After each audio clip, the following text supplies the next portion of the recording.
pessoal. Sejam todos muito bem-vindos à 8ª edição da reunião anual de iniciação científica da Universidade Federal Rural do Rio de Janeiro.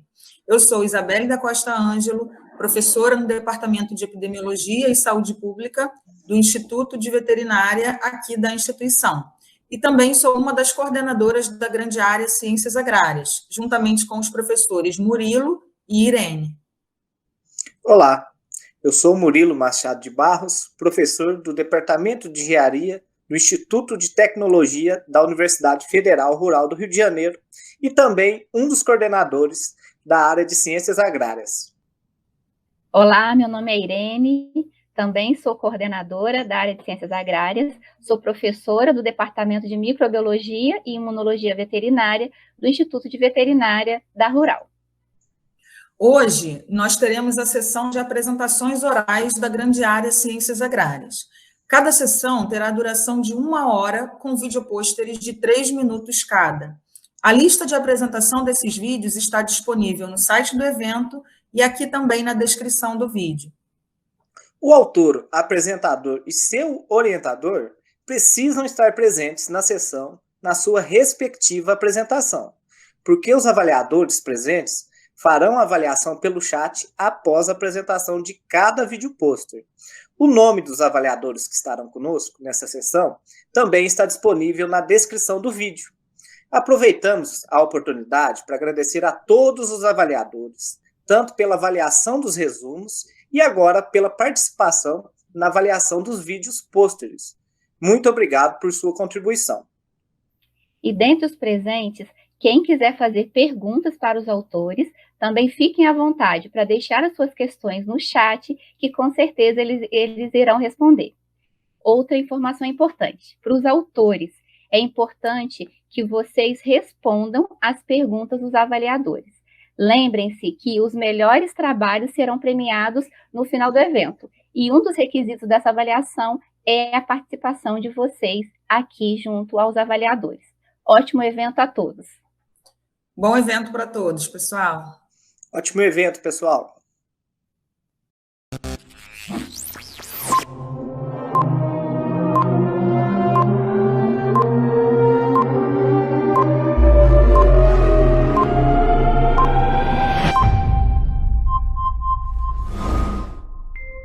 Olá, meu nome é Daniel, sou estudante de Engenharia Florestal e hoje eu vou apresentar para vocês um trabalho elaborado por mim e pelo meu orientador Bruno Mendonça, que consiste na relação do diâmetro à altura do peito com o índice de vegetação em floresta tropical.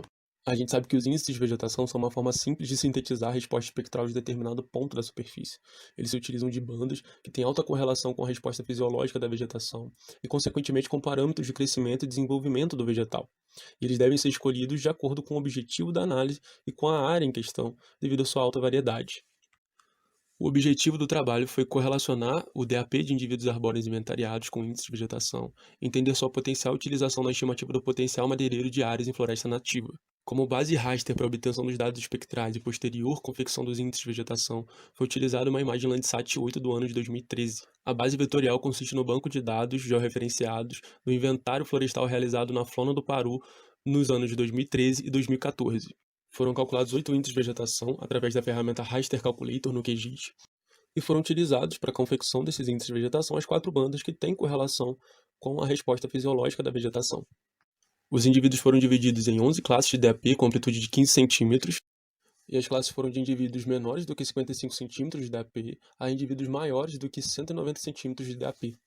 Após a divisão de classes e associação dos dados de índice com os dados de inventário de acordo com as suas coordenadas, foi realizada a correlação do valor de DAP médio da classe com a média dos índices de vegetação em cada classe. Os índices em sua totalidade apresentaram altas correlações positivas com o DAP, sendo o maior valor de correlação referente ao GNDVI, sendo categorizado como muito forte, e os menores valores sendo referentes ao NDVI e RVI, categorizados como de forte correlação.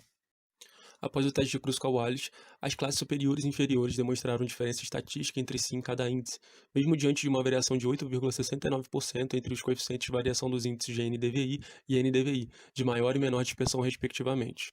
Os gráficos entre os dois índices de maior contraste mostram uma tendência de correlação negativa nas classes inferiores, o que demonstra uma superestimativa dos dados, que se infere que pode ser causada pela sobreposição de copos por indivíduos de maior DAP. Diante disso, o GNDVI, devido às suas características, tendeu a obter menor interferência, mantendo o padrão esperado de comportamento do índice em relação à classe de DAP, obtendo dessa forma maiores valores de correlação. Se conclui que existe uma alta correlação entre os índices de vegetação e o DAP, existem empecilhos ao se trabalhar com esse tipo de sensor, principalmente em classes de menor diâmetro, e dentre os índices testados, o GNDVI demonstrou melhores resultados. Obrigado pela oportunidade de estar mostrando o trabalho realizado a vocês e obrigado pelas instituições CNPq e Universidade Rural que proporcionaram essa pesquisa.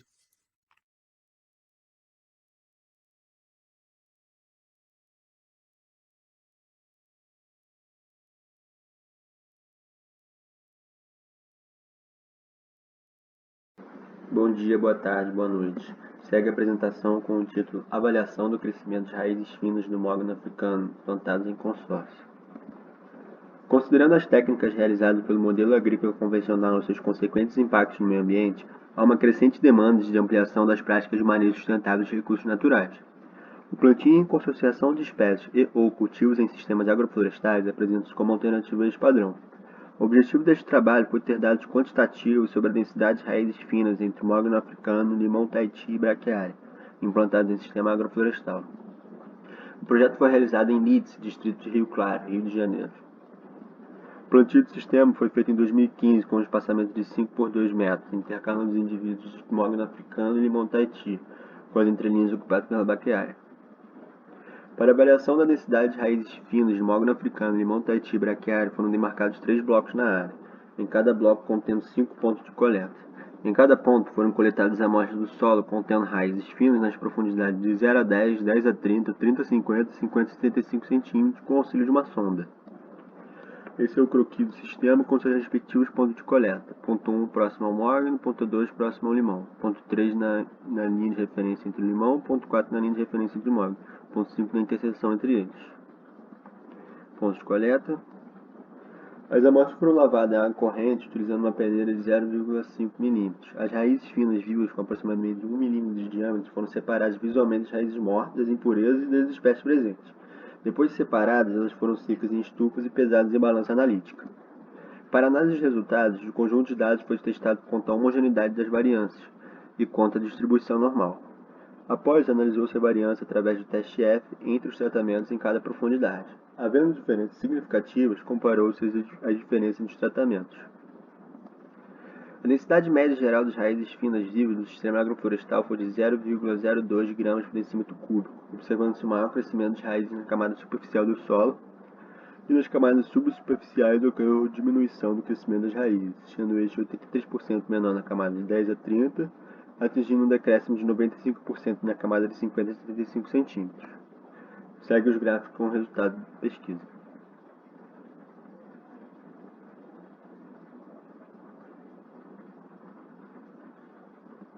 A densidade de raízes finas concentra-se majoritariamente na camada superficial do solo, 10 a 30, que decresce normalmente à medida que aprofunda-se nas camadas do solo, sendo o ponto P2, próximo ao limão Tahiti, o maior valor médio da densidade de raízes finas encontradas, e o menor valor encontrado foi o do ponto P1, próximo ao mogno africano.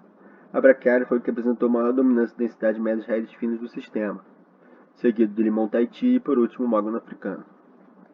Desde já agradeço.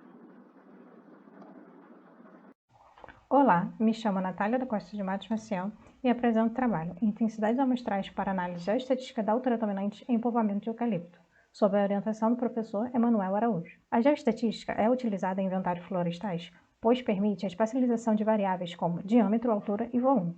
Essas estimativas espaciais podem ser obtidas com menor intensidade amostral em povoamentos florestais que apresentam dependência espacial da variável dumométrica, sem alteração significativa na precisão do inventário. Testamos a hipótese que a intensidade amostral exerce influência na estrutura de dependência espacial da variável altura dominante em povoamento de eucalipto, com o objetivo de aplicar e avaliar diferentes intensidades amostrais para análise geoestatística da altura dominante em povoamento de eucalipto. O povoamento se localiza no município de Bocaiúva, em Minas Gerais, com espaçamento 3x3 e idades entre 6,5 e 7,25 anos. Foram alocadas 233 unidades amostrais com 200 metros quadrados pela amostragem sistemática, e a altura dominante foi mensurada em todas as unidades amostrais, conforme o conceito de ASMA. A partir das 233 unidades amostrais, foram realizadas simulações de inventário nas intensidades amostrais de 10, 30, 50, 70 e 90%.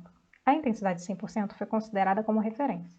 A seleção das amostras foi realizada por meio de sorteio aleatório sem reposição, obtendo-se 30 simulações de inventário em cada intensidade amostral. Em cada simulação de inventário, foi construído o semivariograma experimental, em que foi ajustado o modelo esférico. A qualidade de ajuste do modelo foi avaliada pelo critério de informação de Akaike, erro médio reduzido, desvio padrão do erro reduzido. Em seguida, foi calculado o índice de dependência espacial, IDE, em que foi classificada como fraca, moderada e forte. A crigagem ordinária foi realizada para uma simulação de inventário selecionada aleatoriamente em cada intensidade amostral, para espacializar a altura dominante na área. Observou-se que todas as intensidades amostrais, com exceção de 10%, apresentaram uma maior ocorrência de forte dependência espacial. Na intensidade 10%, algumas simulações apresentaram fraca e moderada dependência espacial, que pode estar relacionada à baixa intensidade amostral ou à má distribuição espacial das amostras, e assim indicar a ausência da componente espacial, mesmo quando presente. Os mapas da altura dominante indicam que o aumento da intensidade amostral pode aumentar a acurácia das estimativas em relação ao mapa de referência, e os padrões espaciais mais próximos aos de referência são visualizados a partir da intensidade de 30%. A modelagem da dependência espacial à altura dominante é influenciada pela intensidade amostral e povoamento de eucalipto, e que a intensidade amostral de 30%, uma unidade amostral para cada 5,4 hectares, é suficiente para detectar a sua dependência, permitindo a aplicação da crigagem ordinária para espacializar essa variável em locais não amostrados de povoamento. Muito obrigada. Deixe o e-mail para o contato. Olá, meu nome é Matheus Henrique dos Reis Fonseca, sou bolsista do Programa de Educação Tutorial PET Floresta e irei falar um pouco sobre as atividades extensionistas em educação ambiental desenvolvidas pelo PET Floresta nas redes sociais no contexto do primeiro ano da pandemia. O Grupo PET Floresta, Formações através de Vivências em Atividades Florestais Sustentáveis, atua fortemente com a extensão universitária por meio de práticas de educação ambiental dentro e no entorno da Universidade Federal Rural do Rio de Janeiro, abordando a conscientização ambiental para jovens, crianças e adultos. Porém, devido à emergência internacional relacionada à pandemia da Covid-19, as atividades da universidade foram suspensas e readaptadas ao formato remoto. Assim, adotamos as redes sociais como uma alternativa para continuarmos a desenvolver as atividades planejadas para o ano de 2020. Assim, este presente trabalho tem como objetivo avaliar a interação dos usuários com as redes sociais do PET Floresta. Adaptamos e criamos novos projetos com foco na disseminação de informação e conhecimento científico de uma forma simplificada, acessível, didática e de fácil compreensão. E recorremos às confecção de artes gráficas através da plataforma Canva e do software Photoshop, com temáticas em consonância com as áreas de atuação da engenharia florestal e que corroborassem com as atividades presenciais já existentes. Depois da confecção desses cards, eles eram publicados nas contas do PET Floresta no Instagram e do Facebook simultaneamente. No final de 2020, foi coletado os dados de alcance através de ferramentas do Instagram Insights e do Facebook Business Suite. Como resultado do trabalho do grupo em 2020, totalizou-se 5 novos projetos elaborados relacionados à educação ambiental, sendo eles o Agrofloresta, o Floresta em Casa, o PET Floresta Indica, o Horta em Casa, o Produtos Florestais em Casa, além de publicações de oficinas, de datas comemorativas relacionadas ao meio ambiente e alguns tutoriais. No total, tivemos 54 publicações, tendo uma média de alcance cada de 1.169 usuários no Facebook e 633 no Instagram. Sendo no Facebook um número maior de alcance para as publicações do Floresta em Casa e no Instagram para as publicações do Horta em Casa. No final do ano, no meio do ano de 2021, já contamos com 2.078 seguidores no Instagram e com 1.689 no Facebook. Assim, com base nos resultados e nas experiências vividas pelos membros, é possível afirmar que o PET Floresta vem cumprindo com seu papel extensionista, aproximando a universidade e a comunidade externa. O uso do Facebook e do Instagram foram ferramentas estratégicas durante a pandemia e é necessário continuamente avaliar a efetividade das mesmas no intuito de vislumbrar um maior alcance e impulsionamento das publicações. Sendo assim, podemos afirmar também que é possível no futuro conciliar o uso das redes sociais com as atividades presenciais, na intenção de continuar estreitando os laços entre a universidade e a sociedade de uma forma democrática, de qualidade e alertando sobre as problemáticas e cuidados com o meio ambiente. Para saber mais sobre os nossos conteúdos produzidos nas redes sociais, acesse as contas do PET Floresta no Facebook e no Instagram. Muito obrigada pela atenção.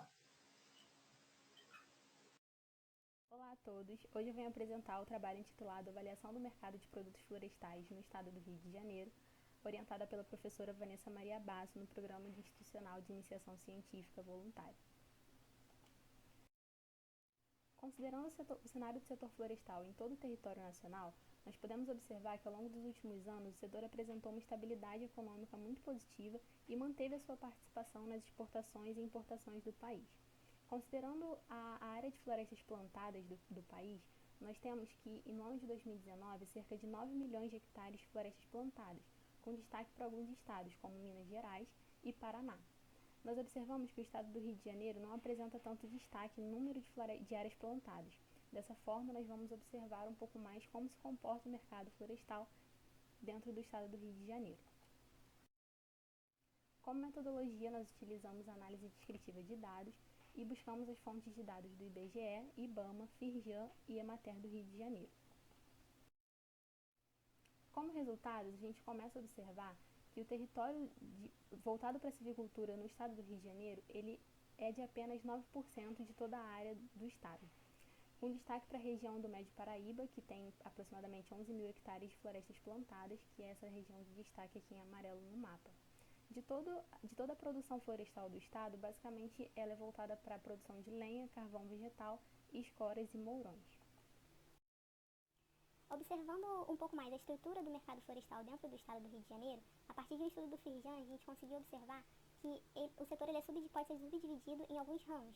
Ramo de produção, transformação primária, transformação secundária, comércio, indústria e comércio varejista. O ramo de produção, como a gente conseguiu observar, ele é um pouco menos significativo do que todos os outros, até mesmo por conta do nosso contingente de área plantada ser muito inferior ao que talvez seria necessário. Já o ramo de transformação primária e secundária, indústria, comércio varejista, eles apresentam uma participação maior dentro do estado do Rio de Janeiro. Buscando entender um pouco mais sobre a oferta e demanda de produtos florestais dentro do estado do Rio de Janeiro, nós observamos o documento de origem florestal, o DOF, que é um documento do IBAMA, responsável por registrar toda a movimentação e trânsito de madeiras em todo o território nacional.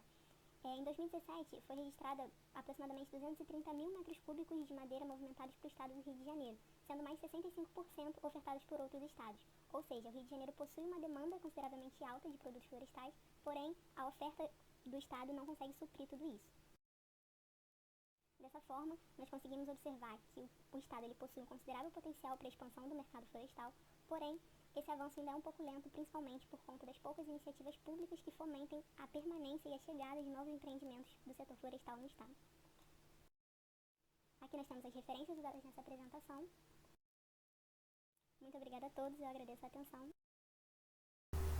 Olá a todos, eu sou Yudito Nunes, de Engenharia Florestal. Fui orientado pelo professor Paulo Leles no projeto de iniciação científica, que teve como tema a interferência de manejo urocolabrizanta no crescimento de Trama micantha e Cariana legalis. É visto que em muitas áreas destinadas à formação de reflorestamentos para a restauração da Mata Atlântica, há a ocorrência de espécies do gênero Locro-SP. Esse gênero de espécies ele apresenta boa adaptação às condições de alta luminosidade e temperatura, e quando comparadas às espécies arbóreas, elas apresentam um crescimento mais rápido. Nesse sentido, com bom entendimento da habilidade competitiva das espécies arbóreas nativas, pioneiras e não pioneiras, em convivência com espécies competidoras, permite o emprego de técnicas de controle no momento mais adequado, tornando o manejo mais eficiente. O objetivo no meu trabalho foi avaliar os efeitos da interferência de urocolabrizanta no crescimento inicial de Trama micantha e Cariana legalis. O experimento foi conduzido na Universidade Federal Rural do Rio de Janeiro, que fica em Seropédica. Foram utilizados vasos com capacidade volumétrica de 25 litros, preenchidos com ar de solo amarelo com adição de 10% em volume de biossólido de lodo de esgoto. Para cada espécie arbórea, foi um experimento em delineamento inteiramente casualizado, com 6 repetições. Os tratamentos foram compostos de uma planta de espécie arbórea ao centro do vaso, variando a forma de condução de 2 plantas de urocolabrizanta, sendo os tratamentos T1 sem braquiária, T2 com braquiária cortada e deixada por cima do vaso, T3 com braquiária cortada e retirada do vaso e T4 com braquiária e sem interferência. Foram medidas as alturas e diâmetro do coleto das plantas arbóreas aos 80 dias após o plantio e refeitas medições aos 140 dias após o plantio da altura e diâmetro do coleto, e determinada em seguida a massa da matéria seca da parte aérea e do sistema radicular das espécies arbóreas. Como resultado, podemos notar aqui na foto, comparando o jequitibá com as espécies onde tiveram as braquiárias cortadas e retiradas dos vasos. Aqui temos as partes radiculares das plantas de jequitibá. Aqui temos as plantas de jequitibá, seguindo pelo tratamento T1, T4, T2 e T3. E aqui podemos notar o crescimento das raízes das plantas de T1, T4 e a braquiária, T3 e a braquiária, T2 e a braquiária.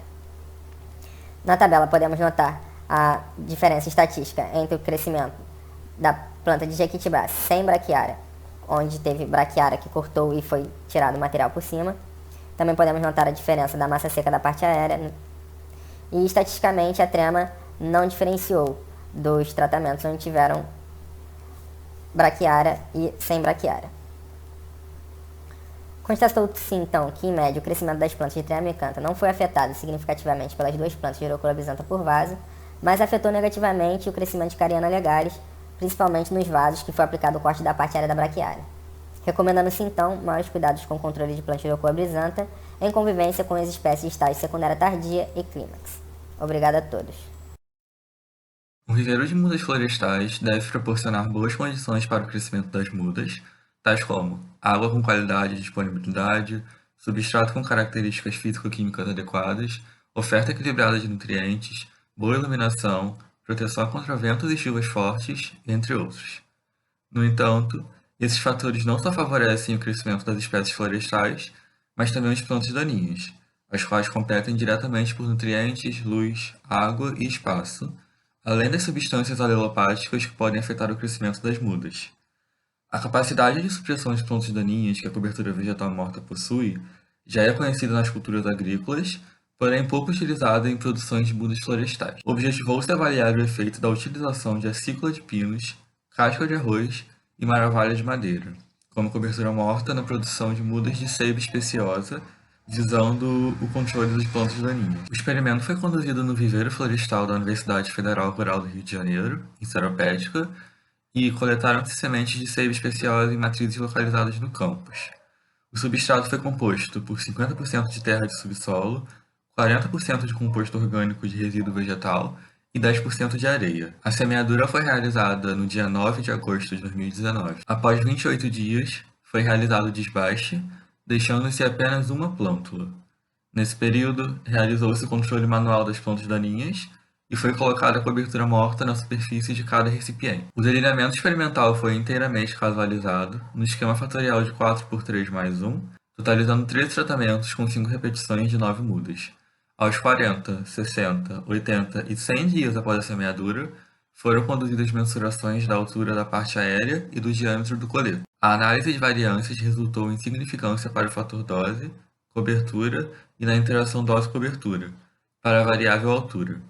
Para o diâmetro do colo, houve significância para o fator dose e a interação dose-cobertura. O crescimento em altura e em diâmetro do colo, aos 100 dias após a semeadura, ajustou ao modelo quadrático para todos os tipos de cobertura morta. Em média, pode-se recomendar a utilização de aproximadamente 5 gramas por recipiente de acícula de pinos, 3,8 gramas por recipiente de casca de arroz e 4,0 gramas por recipiente de maravalha. A redução de aproximadamente 2,8 cm da altura e de 0,9 mm do diâmetro do colo a cada 0,1 grama de matéria seca de plantas daninhas por recipiente. Pelos resultados obtidos, pode-se concluir que há um efeito positivo no uso da cobertura morta na produção de mudas de seiva especiosa.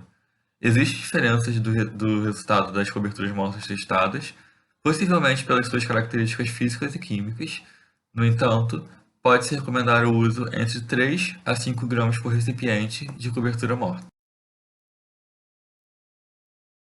Olá, meu nome é Newton Owen e eu vou apresentar o trabalho intitulado Avaliação da Composição Química da Madeira em clones de teca. A teca, cujo nome científico é Tectona grandis, é uma espécie arbórea da família da Verbanácea, natural da Ásia, principalmente da Índia e da Tailândia, muito usada na construção civil e naval e na indústria moveleira. No Brasil, os produtores de teca encontraram condições climáticas favoráveis, grandes áreas disponíveis para plantio, tecnologia de produção avançada, e isso faz com que os custos de produção sejam muito competitivos, fazendo com que o interesse desses produtores aumente e hoje em dia tenhamos mais de 87 mil hectares de plantios de teca no país. Esse crescente interesse dos produtores pelo plantio de teca nos leva ao objetivo desse trabalho, que é avaliar a composição química de clones de Tectona grandis oriundas de plantios comerciais. A teca utilizada nesse estudo é oriunda de um plantio comercial do Pará, e nela foram avaliados 5 aspectos: o teor de extrativos totais, o teor de lignina total, o teor de inorgânicos e minerais, o teor de carboidratos totais e a relação Siligil-Guaiacil.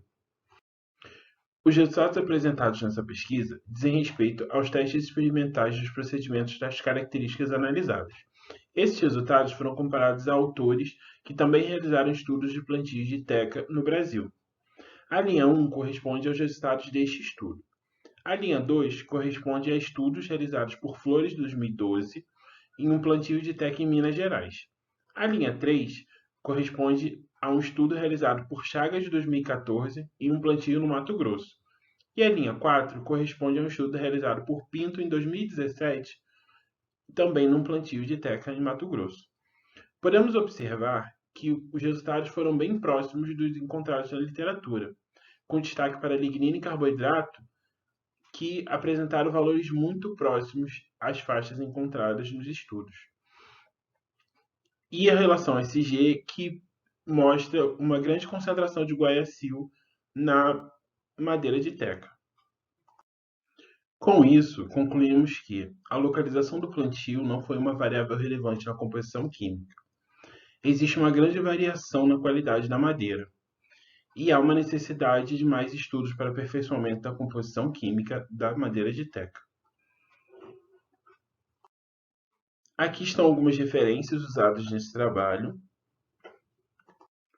Eu gostaria de agradecer pela oportunidade de apresentar esse trabalho e agradecer em especial as instituições que tornaram possível a realização desse trabalho: a Universidade Federal Rural do Rio de Janeiro, o CNPq, o Instituto de Florestas e o Laboratório de Biorefinaria Lignocelulósica, ao qual faço parte.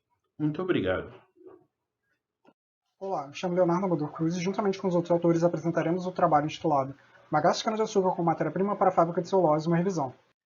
Na introdução, veremos que algumas produções do mercado de celulose estimaram seu valuation em 219 bilhões de dólares em 2018, valor que pode alcançar 305 bilhões de dólares em 2026, com uma projeção de crescimento médio de 4,2% ao ano. No Brasil, a produção de celulose é relevante para a economia e para a balança comercial, já que o país é o segundo maior produtor mundial, com uma produção bruta de 19,7 milhões de toneladas de celulose, considerando fibra curta, longa e de alto rendimento, e cerca de 75% dessa produção é destinada para exportação. A nível mundial, um dos obstáculos para o aumento dessa produção é a redução significativa ao longo dos últimos anos da disponibilidade de matéria-prima, a madeira. Uma possibilidade de aumentar a produção de celulose sem aumentar a demanda de madeira é fazer uso de biomassas agrícolas. Uma biomassa que pode ser investigada nesse sentido é o bagaço de cana, pois é um resíduo de uma cultura de alta produtividade que pode alcançar até 85 toneladas por hectare. O Brasil já se configura como potencial produtor de celulose de fontes alternativas, produzindo até 265 mil toneladas de fibras, sendo dessas 35% proveniente de bagaço. Processos de pulpação ou deslignificação como organosolve, sulfite, soda e kraft são aplicados para extrair a celulose da biomassa lignocelulósica, sendo realizado principalmente pelo processo Kraft devido à qualidade da polpa gerada. Os processos soda e organosolve não são competitivos com o processo Kraft, devido à qualidade inferior da polpa.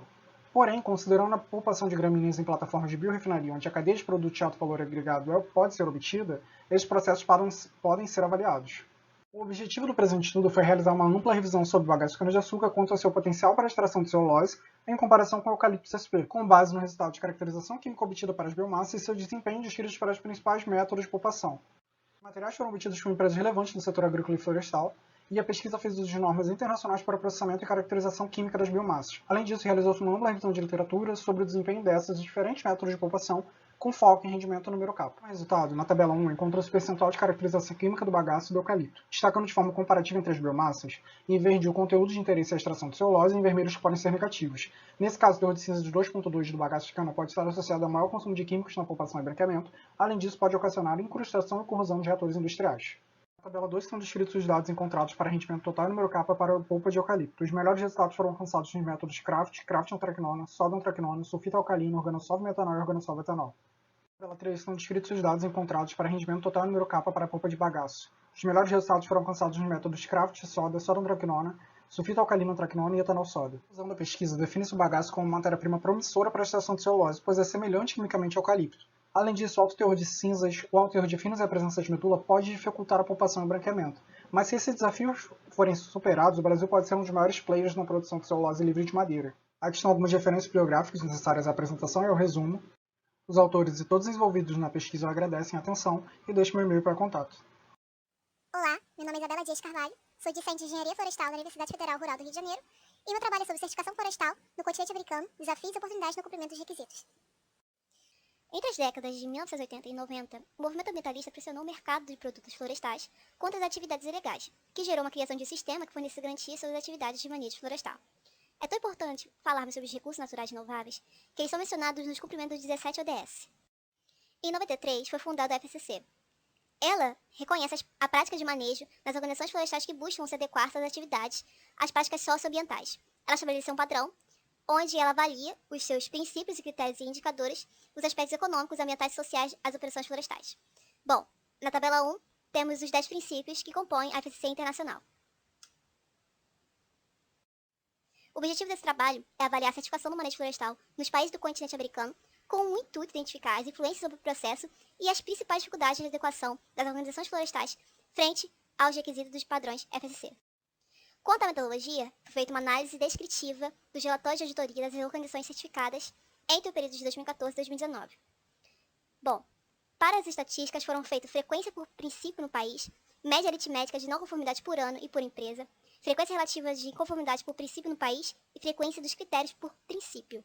Além disso, foi feito também uma classificação do tamanho da área das empresas e também utilização do gráfico de Pareto para analisar as não conformidades. Bom, na figura 5, é possível observar que México e Brasil são os que possuem o maior número de não conformidades em todo o continente americano, e que a classe predominante das empresas é entre grande e médio porte. Para manter o pequeno produtor no mercado florestal, temos a certificação SLINF. E das 69 certificações SLINF analisadas, todas eram em grupo. Quanto às não conformidades nas unidades de manejo florestais nativas, observou que houve uma concentração nos países da América do Norte, como os Estados Unidos e Canadá. Já para as UMF não nativas, observou que o Brasil e o México obtinham o maior número de não conformidades. Quanto à análise do gráfico de Pareto para as nativas, observou que houve uma repetição de não conformidade quanto aos princípios 6, 4, 7, 8 e 9.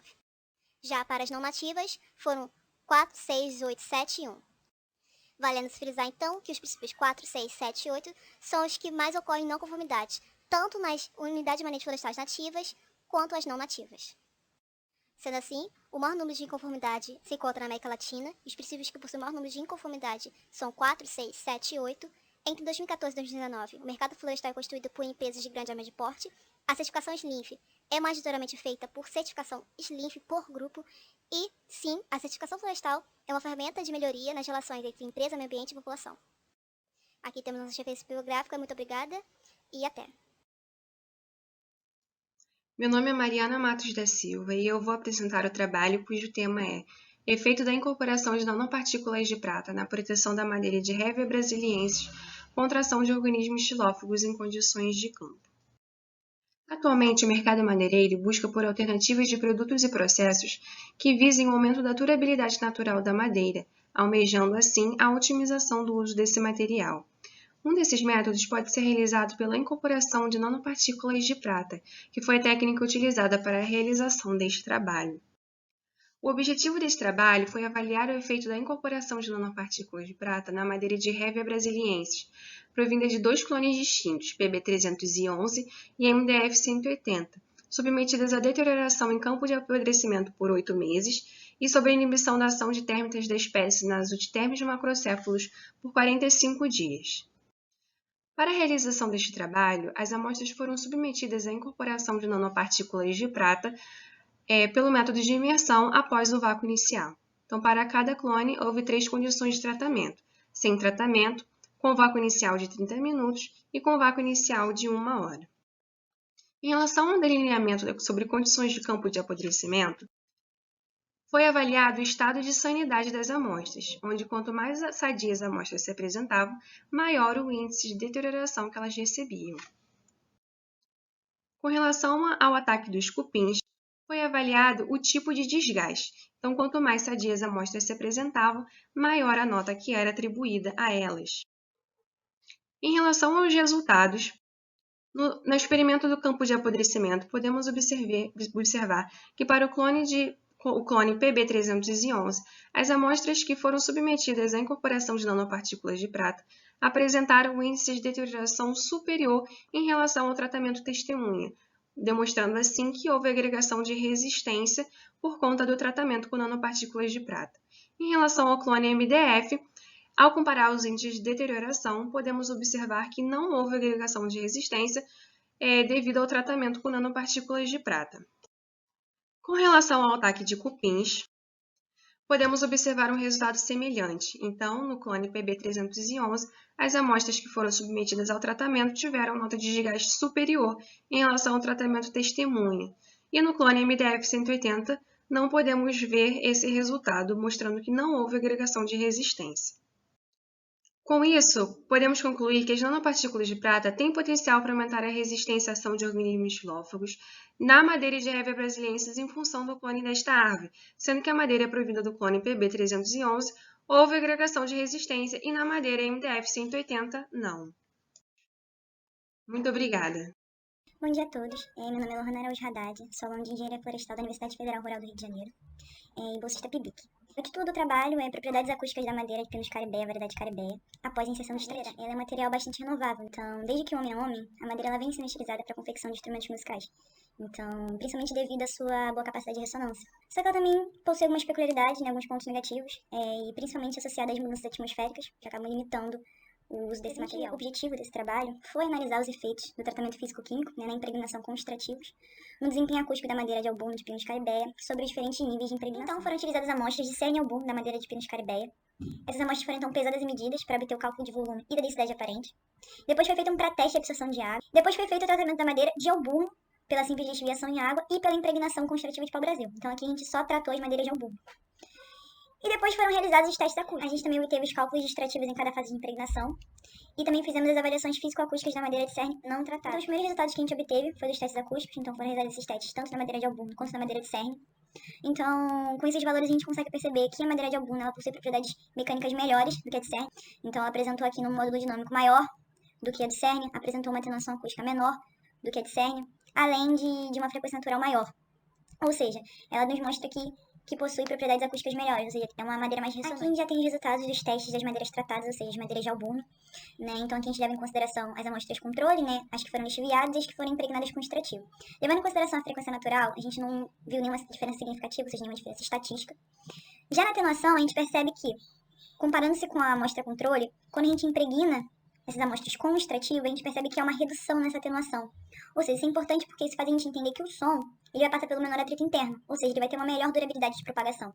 E com isso a gente entende que a impregnação por extrativo ela melhora sim as propriedades acústicas da madeira. Isso reflete aqui, ó, na nossa eficiência acústica, que faz o quê? Consequentemente irá aumentar. E as amostras que foram lixiviadas também obtivemos bons resultados, né? Então a gente teve também uma diminuição na atenuação e consequentemente também um aumento nessa eficiência. No módulo dinâmico a gente não obteve nenhuma diferença estatística, né? Nenhuma diferença significativa. Já na densidade aparente a gente percebe que quando a gente lixivia as amostras, a gente tem uma leve redução na densidade aparente. Já na impregnação com extrativo, a gente também não observa nenhuma diferença significativa comparada às amostras. Aqui a gente tem a concentração de extrativos cumulativa após cada ciclo de impregnação. Então, em cada ciclo foi acumulativo, até que a gente chegou no quarto ciclo e obtivemos 6,5% da quantidade de extrativo em relação a massa. Concluir que os efeitos de tratamento físico-químico frente à influência de impregnação com extrativos em albuno da madeira de Pinus caribeia, assim como a simples lixiviação, ela melhora sim algumas das propriedades acústicas da madeira. E é isso. Muito obrigada.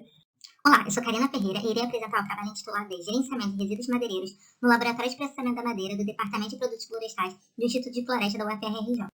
A madeira é um material que tem alta versatilidade, conseguindo dar origem a diversos produtos. Devido a isso, em praticamente todos os seus processos de transformação da madeira, são gerados vários tipos de resíduos. Então, a área de gestão de resíduos tem como objetivo estudar alternativas de aproveitamento, reciclagem e reutilização desse material. O presente trabalho tem como objetivo conhecer as limitações e explorar as atividades realizadas no LPF. A pesquisa desenvolvida adotou uma abordagem qualitativa e utilizou ferramentas das gestões como brainstorming e mapeamento. Essa metodologia contou com a participação de 6 integrantes do LPM por meio de reuniões remotas a partir da plataforma Google Meet. Na primeira parte do trabalho, foi feito um brainstorming, onde todos os integrantes manifestaram suas ideias com o intuito de melhorar e potencializar as atividades do laboratório.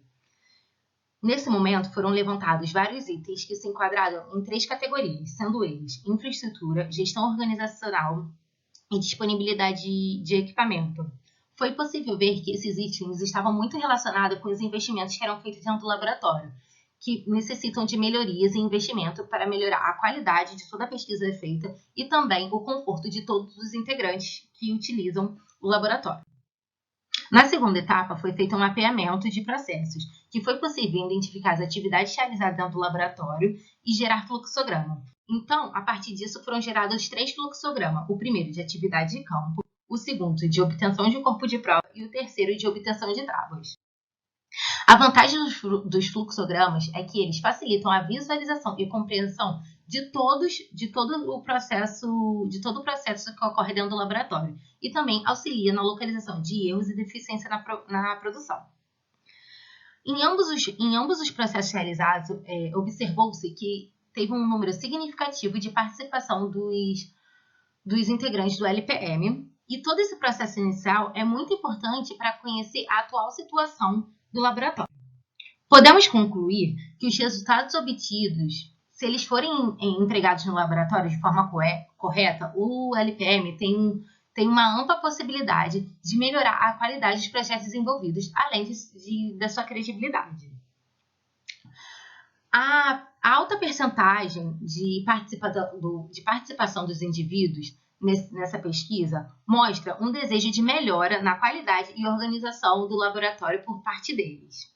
Após essa análise, ainda é necessário a aplicação de novos métodos eficazes e complexos para uma constante melhoria nas qualidades do laboratório.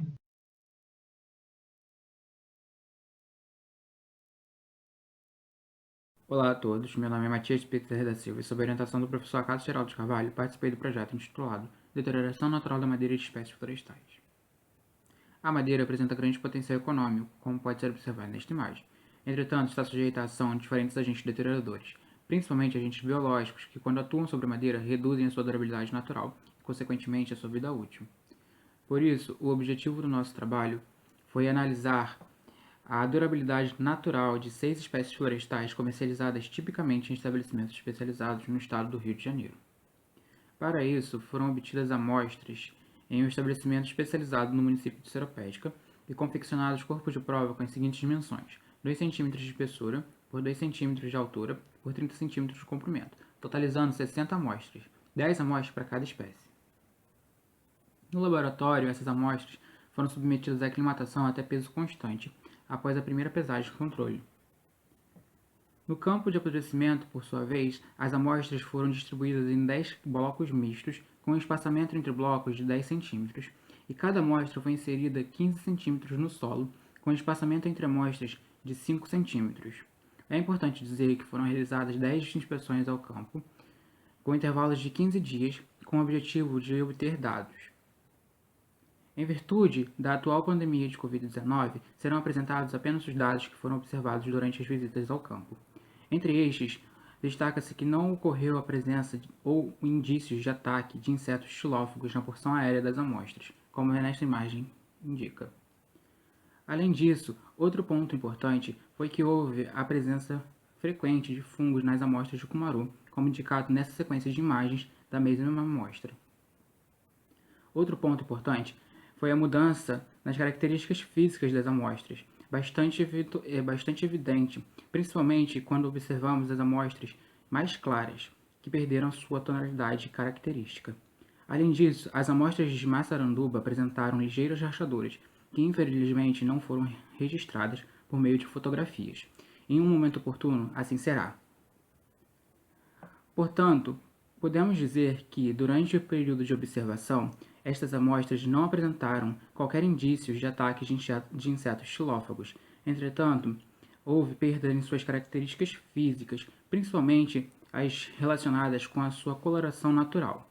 Além disso, ocorreu a presença de fungos nas amostras de cumaru, de forma bastante frequente.